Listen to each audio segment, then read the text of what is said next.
7 de julio de 1947. Gerald Anderson, de 5 años, y su familia estaban a 40 kilómetros de Roswell, Nuevo México, cuando descubrieron algo increíble. Diga su nombre, por favor.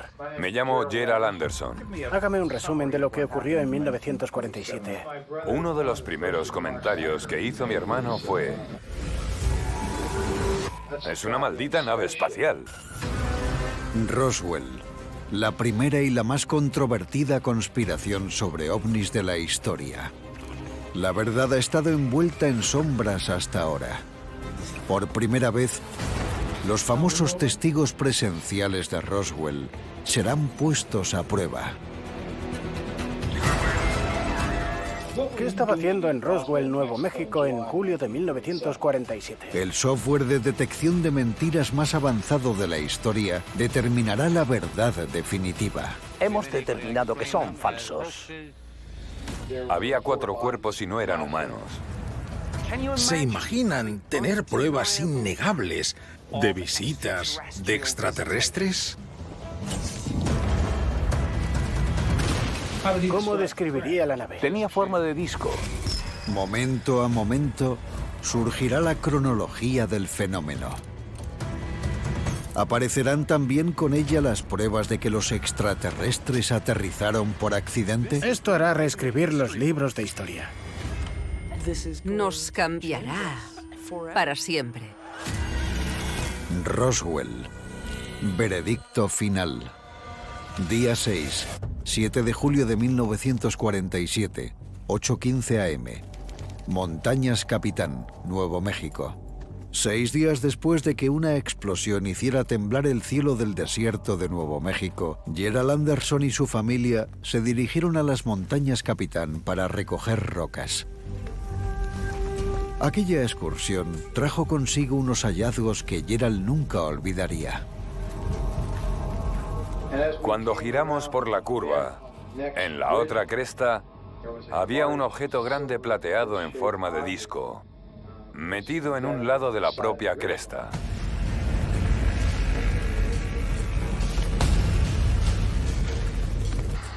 Calculo que el tamaño desde la perspectiva de un adulto debía ser de 10 metros de diámetro, bastante grande.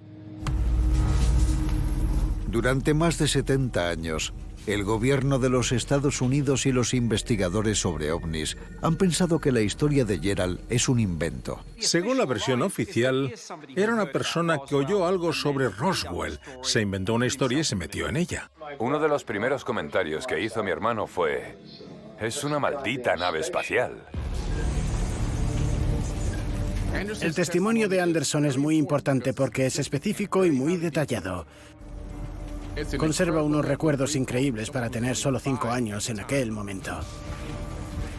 Había restos de piezas y objetos esparcidos por toda la zona, pero aquello estaba intacto. Pero ¿y si Gerald Anderson dice la verdad? Lo primero que debemos saber es si la inteligencia artificial determina si vieron o no una nave espacial. Si esto es cierto, cambiará todo lo que sabemos o creemos saber sobre nuestro lugar en el universo. Había un objeto grande, plateado en forma de disco. No tenemos un interés oculto en las predicciones que hacemos sobre Roswell. Siempre que hay un incidente surgen preguntas lógicas y ahí entra en juego la inteligencia artificial. Ayuda a los investigadores y a los interesados a entender el incidente, conocer las piezas del rompecabezas y saber qué ocurrió. Llevo mucho tiempo estudiando esto y siempre he tenido dudas del testimonio de Gerald Anderson. Pero me interesa saber qué dice la inteligencia artificial. Uno de los primeros comentarios que hizo mi hermano fue: es una maldita nave espacial. Verdadero. La inteligencia artificial indica que la afirmación de Gerald Anderson es verdadera. Vio un ovni que se había estrellado recientemente. Vaya, muy bien. Es una maldita nave espacial. Gerald Anderson dijo la verdad. Es algo fantástico, estupendo. Es interesante.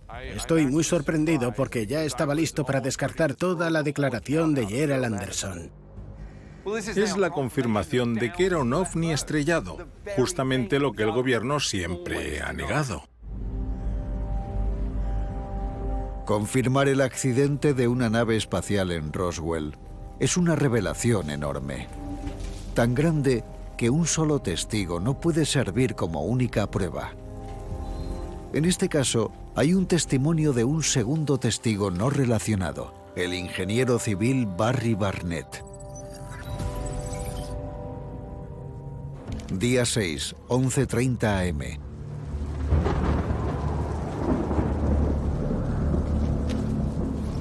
Barney Barnett trabajaba para el Servicio de Conservación del Suelo.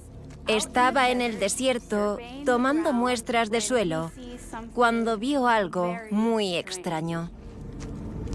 Tras la muerte de Barnett, Bert Maltese, su amigo íntimo y oficial del Ejército del Aire retirado, explicó una historia que Barnett temía contar en público. Conocí al señor Barnett cuando estaba en el grupo de bombardeos 333 de Dalhart, Texas. Barnett me dijo que volviendo de uno de sus viajes, se encontró un platillo volante que estaba abierto. No tenía dudas sobre lo que era. Me dijo que era un vehículo del espacio, sin dudarlo. Tenía forma de disco y un buen tamaño, no era pequeño. Era un vehículo que parecía tener capacidad para unos cuantos seres. Era bastante grande. Si Barney fue sincero con lo que vio en el desierto, tendríamos 2 testigos que vieron esa nave. Maltese dice la verdad. El avanzado software de detección de mentiras nos lo dirá. Se encontró un platillo volante que estaba abierto. Tenía forma de disco y un buen tamaño. No era pequeño. Es cierto. La inteligencia artificial indica que Barnett le dijo a su amigo que había visto un ovni. Oh, vaya. Se encontró un platillo volante que estaba abierto. Esta es la mejor noticia del universo, la historia más importante de nuestras vidas. Ahora que sabemos que era un platillo volante, podemos hacernos las preguntas importantes. ¿De qué era capaz este platillo volante accidentado? Se trataría de una tecnología que puede estar cientos de miles de años más avanzada que la nuestra. Es un salto cuántico. Era una nave espacial alienígena, que claramente empleaba una tecnología totalmente diferente a la nuestra. Un nuevo sistema de propulsión, una nueva fuente de energía, un cambio radical de cómo entendemos las leyes de la física.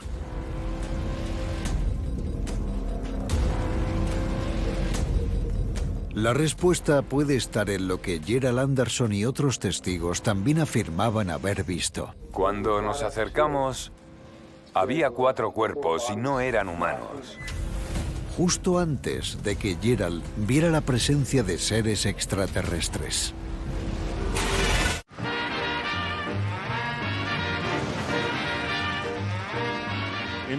En 1947 aún no habíamos lanzado nuestro primer satélite. No había programa espacial. Aún estábamos experimentando con cohetes. No se concebía que existiera nada más allá de nuestro sistema solar. La prueba innegable del accidente de un ovni cerca de Roswell, Nuevo México, lo cambiará todo para siempre. Día 6, 7 de julio de 1947, 3:30 p.m. Rancho Foster, lugar del accidente número 1. 6 días después de que el ranchero Mac Brazel oyera la explosión extraterrestre en el cielo, llevó al oficial de inteligencia y comandante Jesse Marcel al lugar del accidente que él mismo descubrió. El comandante quería investigar personalmente esos extraños restos. Examinó la zona del accidente y descubrió el material extraño. En 1978, Jesse Marcel llevó a un equipo de prensa al lugar de los hechos para contar su historia. Procedimos a recoger todos los restos que pudimos y a cargarlos en la furgoneta. La llenamos toda y tardamos buena parte del día en hacerlo porque había fragmentos muy pequeños y teníamos que separarlos. Encontramos una pieza metálica de entre 45 y 60 centímetros de ancho y entre 60 y 90 de largo. En aquel momento, tanto Brassel como el comandante Marcel desconocían el descubrimiento de otros restos. A 64 kilómetros estaba el lugar del accidente principal, con más restos y con algo bastante más intacto. Montañas Capitán, lugar del accidente número 2. En el lugar número 2 también nació una teoría que lo cambiaría todo. Según el joven Gerald Anderson, cuando su familia se acercó a la nave, las preguntas sobre el lugar de origen dieron paso a un tema más complicado. Cuando nos acercamos, había 4 cuerpos. Y no eran humanos. ¿Estaban al lado de la nave? Justo al lado del borde. ¿Cómo eran más o menos? Todas esas criaturas medían entre 1,20 m y 1,40 m. Tenían la cabeza muy grande, más ancha por arriba y estrecha por debajo. No eran cuerpos humanos. Eran algo que él no había visto nunca.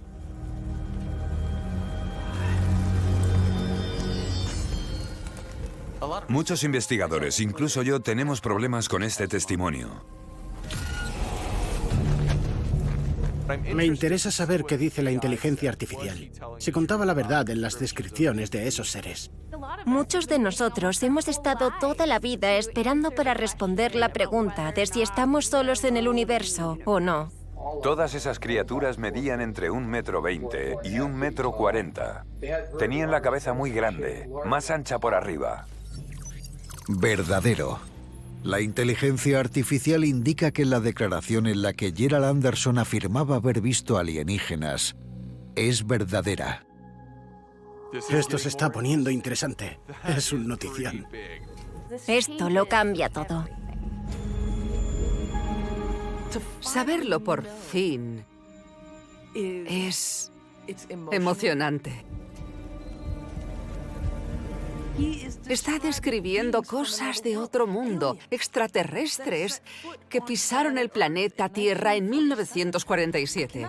No sé cómo recalcar lo importante que es descubrir que ha dicho la verdad sobre los seres y la aeronave que vio.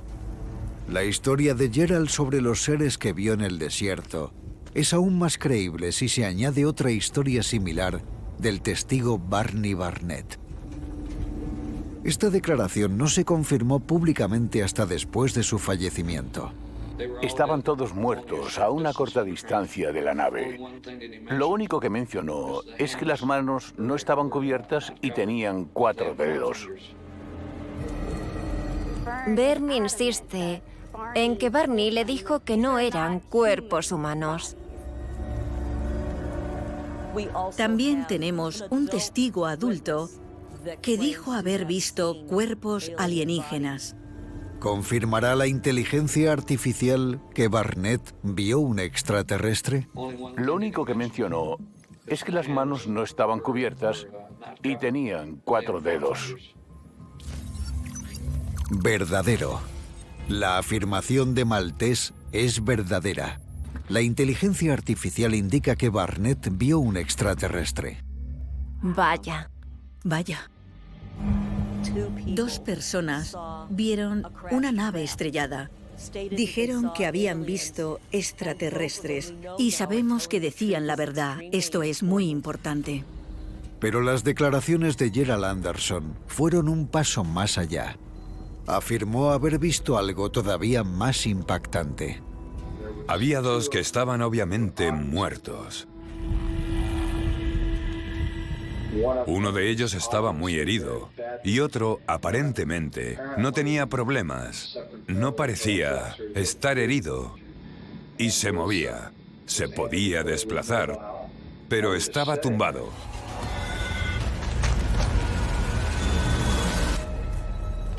Cuando nos acercamos, la criatura se retiró así, como si nos tuviera miedo porque fuéramos a hacerle daño. Luego parece que se tranquilizó, se quedó allí tumbada mirando una y otra vez, intentando saber qué estaba pasando. Si eso es cierto, significa que uno de los extraterrestres sobrevivió. Parece una película de ciencia ficción. La criatura se retiró así, como si nos tuviera miedo. Quiero ver qué dice la inteligencia artificial. Imaginad que os encontráis a un platillo estrellado. Por si eso fuera poco, vuestra mente empieza a pensar. ¿Me acerco un poco? Y cuando os acercáis, descubrís algo aún más extraordinario. Gerald Anderson afirmó haber visto extraterrestres. Y también vio que uno se movía.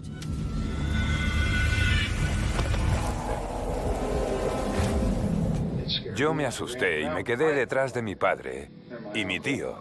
Esa cosa estaba tumbada en el suelo mirando una y otra vez, poniendo las manos así y sin dejar de mirar, solamente miraba y miraba. Los resultados del software serán determinantes porque su testimonio es una de las principales herramientas que tenemos para describir los cuerpos que se vieron en todo este incidente. ¿Había un alienígena vivo en el emplazamiento número 2? Uno de ellos estaba muy herido y otro, aparentemente, no tenía problemas. No parecía estar herido. Y se movía, se podía desplazar, pero estaba tumbado. Falso. Esa declaración es falsa. Gerald Anderson mostraba señales de engaño. Eso parecía ser una excepción. No cuadraba con los otros testimonios.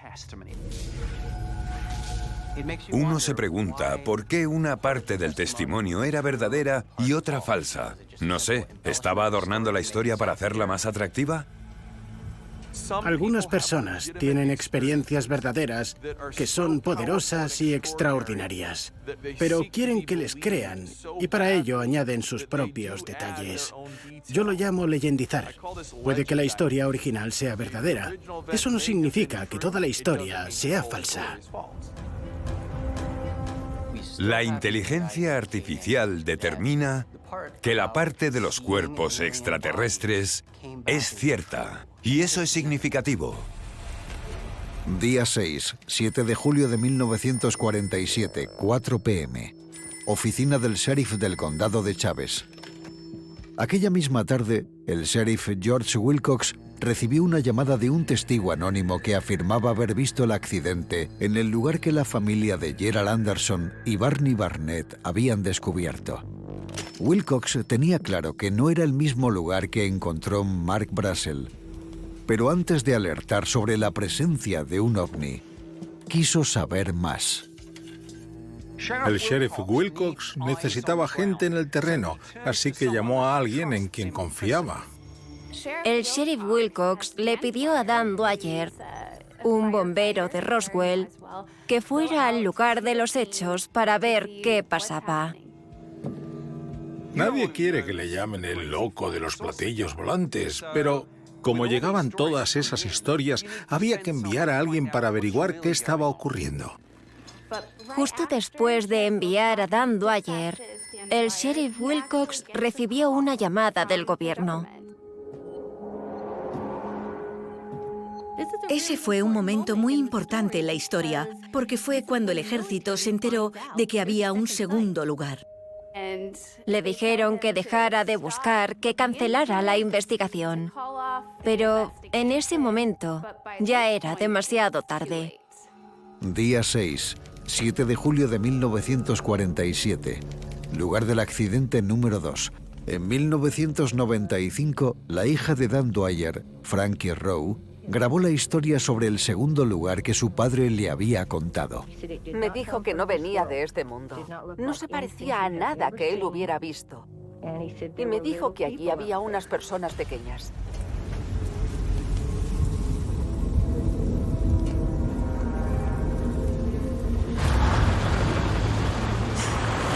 Día 6, 6 p.m.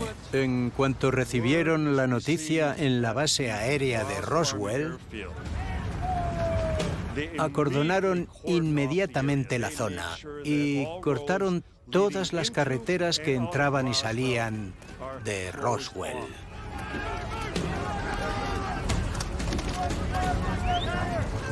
Los militares estaban luchando contra reloj. Tenían que taparlo todo antes de que la gente fuera a curiosear.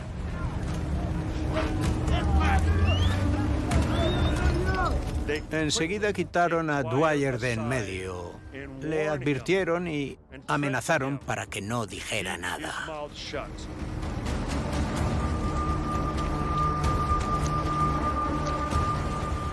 Estuvo mucho tiempo enfadado por lo que le hizo el gobierno, porque podían borrar algo que realmente había ocurrido. Pude entrevistar a Frankie antes de que falleciera. Su testimonio me pareció verdadero. Tengo ganas de ver qué indica la inteligencia artificial sobre sus declaraciones, porque podría reforzarlas después de tantos años. Él sabía que había ocurrido, los había visto. Verdadero. Según la inteligencia artificial, Frankie dice la verdad. Su padre le dijo que el personal del gobierno borró las pruebas de los seres extraterrestres que él mismo había visto. Esto me resulta chocante, porque los militares no tienen autoridad sobre los civiles. Se trata de pura intimidación. Nuestra primera preocupación es la seguridad nacional. ¿Se trata de un enemigo en potencia? ¿Tienen una tecnología que podría esclavizarnos de algún modo? ¿Podemos copiar esa tecnología? ¿Podemos duplicarla para nuestro beneficio? El primer país que consiga dominar la tecnología alienígena controlará el planeta.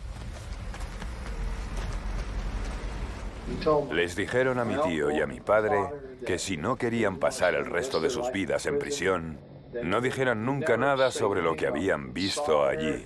Que les quitarían a sus hijos y nunca más volverían a verlos. Se referían a mí. Teníamos que cerrar la boca y si no lo hacíamos, eso era lo que pasaría. Verdadero.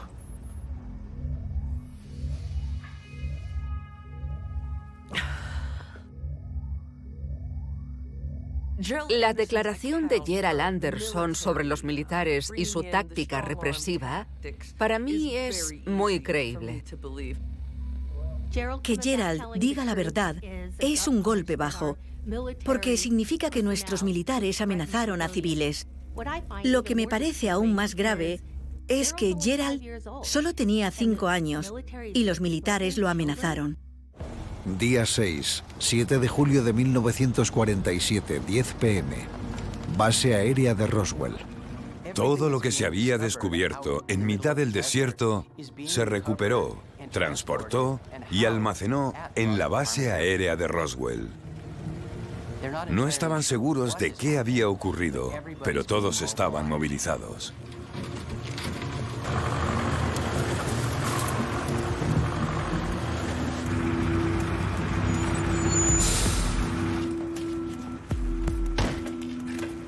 Además de controlar los lugares de los accidentes, llegaron vuelos especiales desde lugares como Washington, Fort Worth, Colorado, White Sands.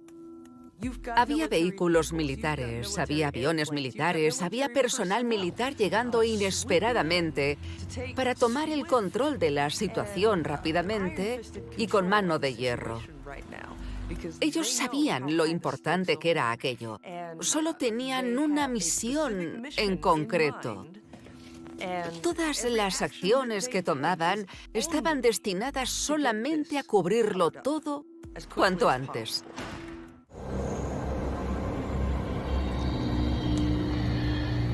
Al mismo tiempo, llegaron 2 agentes del servicio secreto. Allí estaba el Regimiento 509. Había aeronaves aptas para bombardeos nucleares.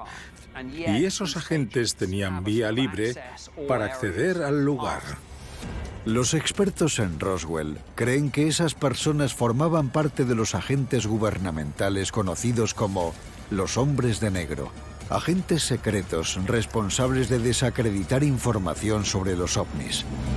Espías que pasaron a controlar todas las operaciones de contención, centrándose en los testigos de los accidentes de Roswell. En 1947, la incertidumbre embargaba a los Estados Unidos. El miedo a una sangrienta guerra fría se cernía sobre el país. Para el grupo de bombardeos 509 de Roswell, controlar el arsenal nuclear del país significaba estar en constante alerta. Ya teníamos bastante con encargarnos de los espías soviéticos de aquella época. Cualquier persona podía estar recopilando información y dársela a los comunistas rusos. El gobierno estadounidense no quería que esa nueva tecnología alienígena cayera en manos enemigas, ni tampoco que el pueblo entrara en pánico. Día 6, 7 de julio de 1947, 10:30 p.m. Ninguna base aérea estadounidense estaba más preparada para tapar una historia sobre ovnis que la base de Roswell. Por eso llevaron todos los restos de los dos lugares del incidente a la base aérea. 44 años después, Robert Smith, un sargento de la base, testificó que conocía a uno de los hombres de negro que lideraban la misión. Mencioné a un primo lejano mío que estuvo en los servicios secretos. Ya me lo dijo. Tuvimos una conversación en los años 70 y hablamos largo y tendido. Él estuvo allí. ¿En Roswell? Sí, fue como... más o menos como representante del presidente Truman.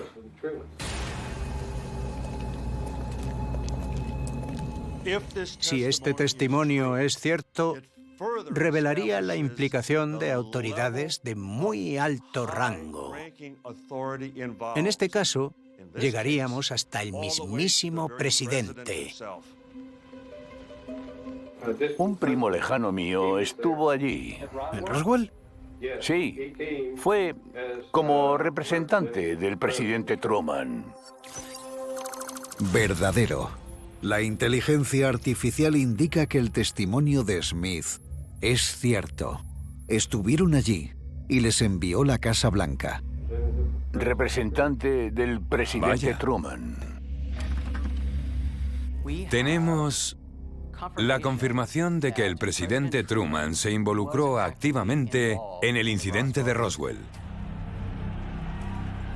Está claro que en esos casos, Washington tiene gente en el terreno. Son quienes se encargan de todo. La misión de los encubridores no consistía solo en buscar todas las pruebas materiales, sino también a quienes sabían demasiado. Había que silenciarlos a toda costa. Sin duda, el ranchero Mac Brazel era su objetivo número 1. Día 6, 7 de julio de 1947, 11 p.m. Habían pasado 36 horas desde que Mac Brazel confesara su historia al reportero Frank Joyce. El ranchero estaba sentado con el jefe de Joyce, Walt Whitmore, y el copropietario de la radio, George Roberts. En una entrevista 44 años más tarde, Roberts recordó los acontecimientos de aquel día. ¿Walt Whitmore escondía a Brazel de los militares o de sus enemigos? Él tenía una buena historia. ¿Whitmore estaba más preocupado por proteger la historia que de ocultar a Brazel de los militares? No teníamos motivos para esconderle, pero queríamos hablar primero con él. Verdadero. Se confirma que la declaración de George Roberts sobre Mac Brazel es verdadera. Tenían una de las historias más importantes del mundo y querían la exclusiva que demostraba que aquello era algo de una naturaleza fenomenal.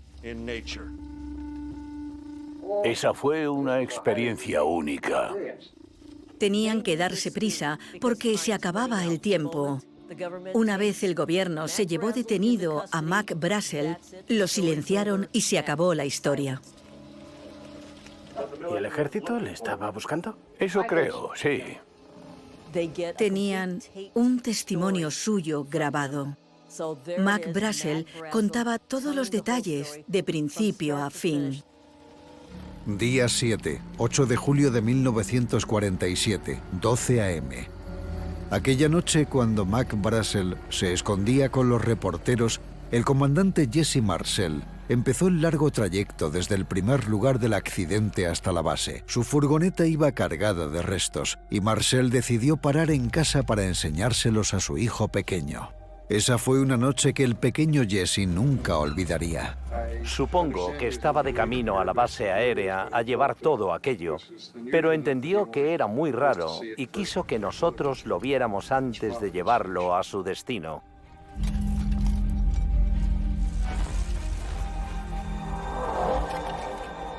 Marcel se dio cuenta de que una vez entrara en la base, no iba a tener otra oportunidad. Quiso que su hijo Jesse Jr., su único hijo, viera algo tan extraordinario que ambos recordaran para el resto de sus vidas.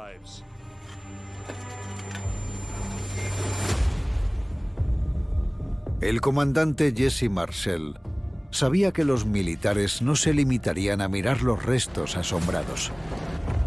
Pero ¿qué acciones iban a tomar? ¿Y hasta dónde llegarían? Según Jesse Jr., el hijo del comandante de inteligencia Jesse Marcel, el 8 de julio de 1947, su padre volvió del lugar del accidente número 1 y le enseñó los misteriosos restos que había encontrado.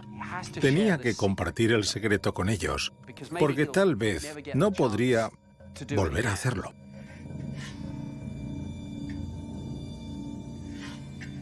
Había fragmentos de lo que parecían ser vigas, relativamente pequeñas. Lo más extraño de todo aquello era lo que había en las vigas. Parecían tener una especie de escritura en la parte central. Esos extraños símbolos no se parecían a ningún idioma ni alfabeto que hubiera visto nunca. Y ese detalle fue algo que recordó el resto de su vida. ¿Es posible que se tratara de ruso, de japonés, de otra lengua? No, para nada. ¿Cree que eran jeroglíficos? Bueno, mi primera impresión fue que eran jeroglíficos egipcios, pero entonces me di cuenta de que no lo eran, porque normalmente son símbolos de animales, pero en estos no había ninguno.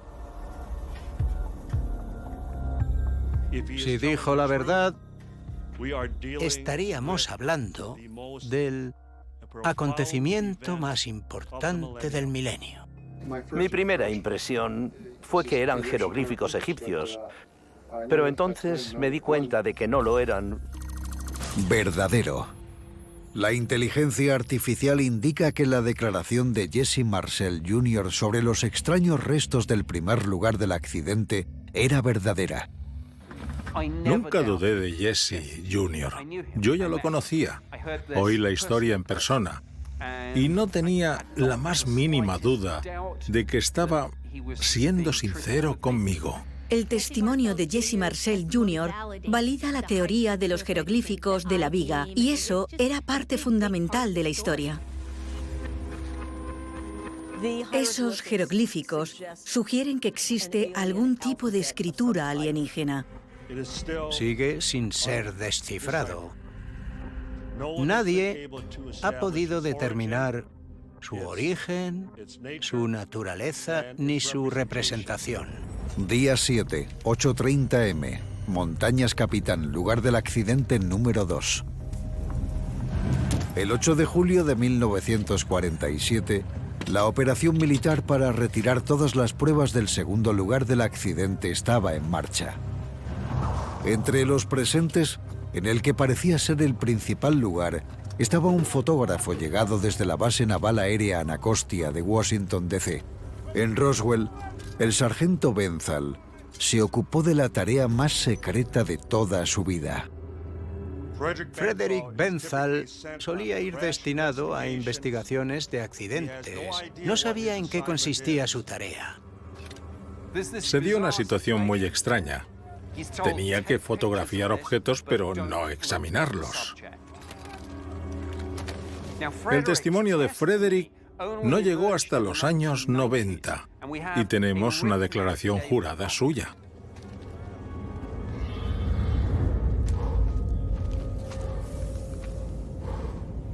Apenas se veía nada dentro de la tienda. Me dijeron, coloca tu cámara y toma una fotografía a 5 metros de distancia. Un tipo me daba todas las instrucciones. ¿Ves esta linterna? Sí, señor. ¿La has enfocado? Sí, señor. Pues échale una foto a esto.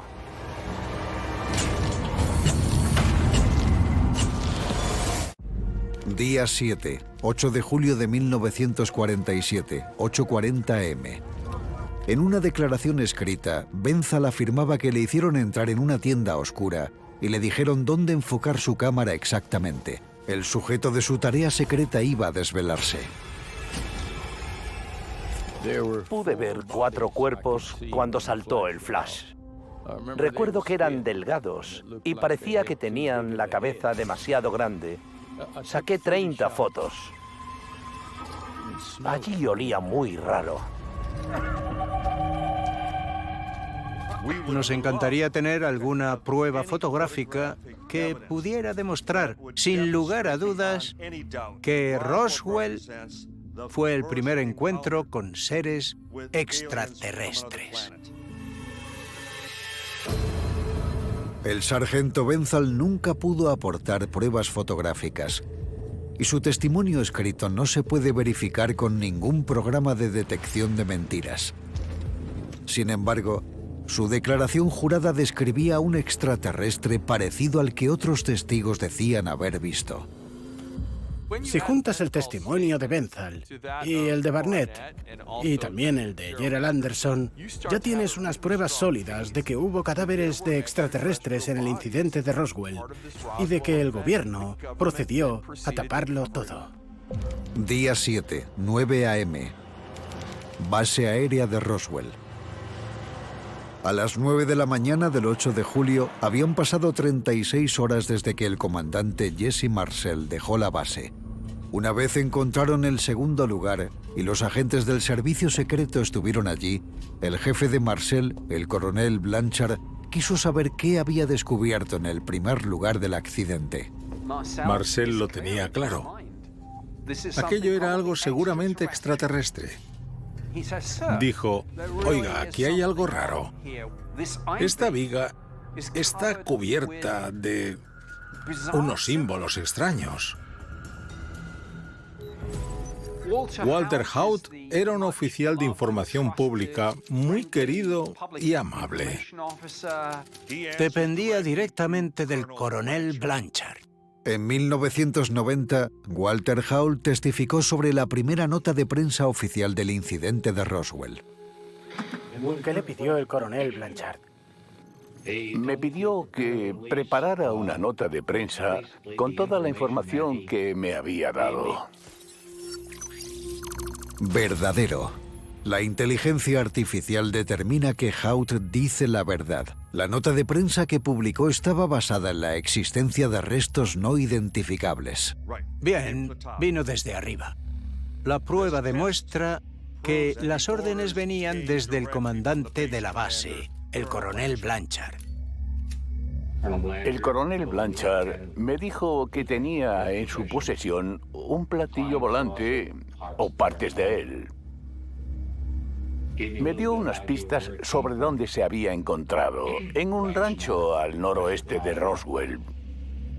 Es extraordinario. A Haut le pidieron escribir una historia que básicamente decía: hemos encontrado un platillo volador.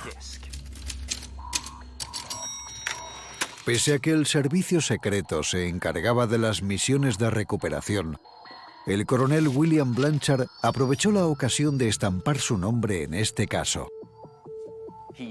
Era competente, enormemente ambicioso, y vio una oportunidad de plasmar su nombre en la historia y escalar rangos militares hasta los niveles más altos del Pentágono. ¿Es cierta la versión de Haut? Cuando estuvo terminada, tuve que entregar la nota, llevarla en persona a los 4 medios de comunicación que había en Roswell en aquella época. Y eso fue lo que hice. Verdadero. La inteligencia artificial determina que tuvo la autorización del comandante de la base, el coronel Blanchard, para distribuir la noticia sobre el platillo volante. Es impresionante tener la confirmación de que un oficial de alto rango del ejército envió información sobre un ovni a un oficial de prensa para que la difundiera a los medios. Puede que él fuera el comandante, pero había gente en el cuartel general y en Washington, D.C., que tenían una visión muy diferente. Eso podía ser un desastre. Podía salir fatal. Lo único que quería el gobierno de los Estados Unidos desde las altas esferas era silenciarlo. ¿Y qué iba a hacer esa unidad local? Contarlo al mundo. Minutos después de que Walter Haut saliera del despacho del coronel con la famosa nota de prensa del platillo volante, el escenario en la base aérea dio un giro radical. Blanchard vio 2 agentes de los servicios secretos dirigiéndose hacia él.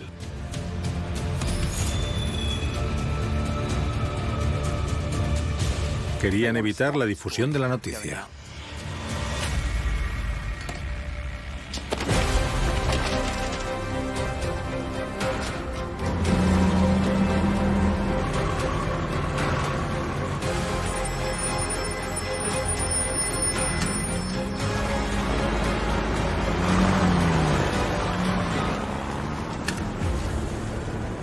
Era demasiado tarde.